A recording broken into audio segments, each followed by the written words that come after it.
It's time for a new mayor as the election process begins to kick off right here in Pattaya. Howdy, folks. I'm Adam with TPM Media on April 1st, 2022.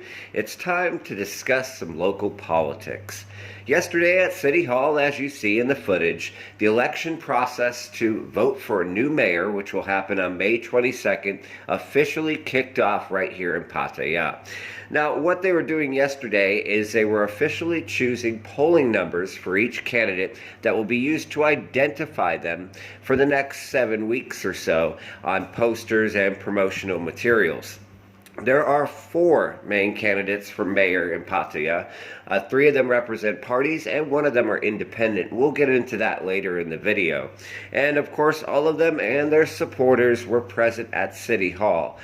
We posted another video yesterday just showing the atmosphere at City Hall, where dozens and dozens of people attended, and quite frankly, the excitement level was high. This is the first election in Pattaya in a decade, and even though most of our foreign listeners and readers can't vote, it is something to keep a close eye on, as all 4 parties that are running in the election have very different opinions on what needs to be done to run the city, and whoever wins will basically change how things are for the next 4 years.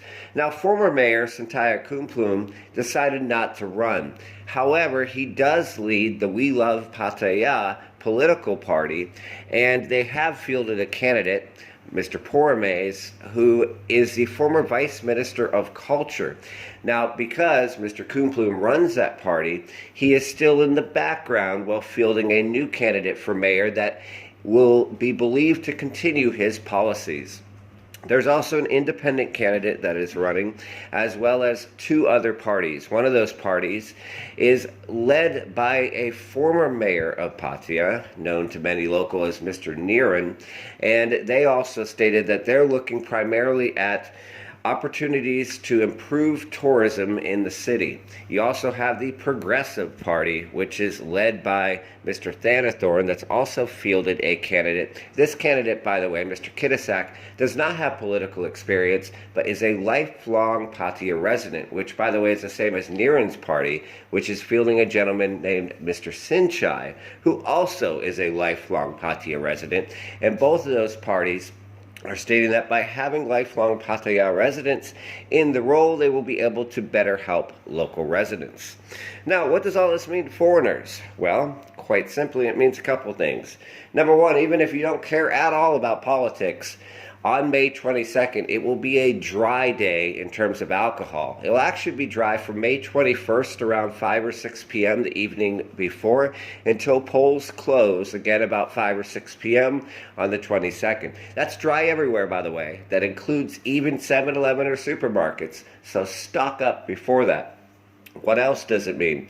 Well, it also means that you're going to see a lot of promises and a lot of stuff in the news that we'll cover.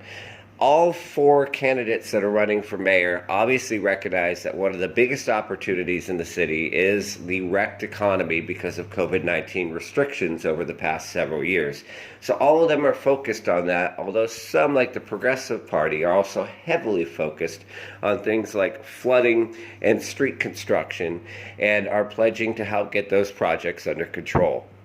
As always, we will be your election source for the next several weeks, and we thank you for your support. Make sure you like and follow.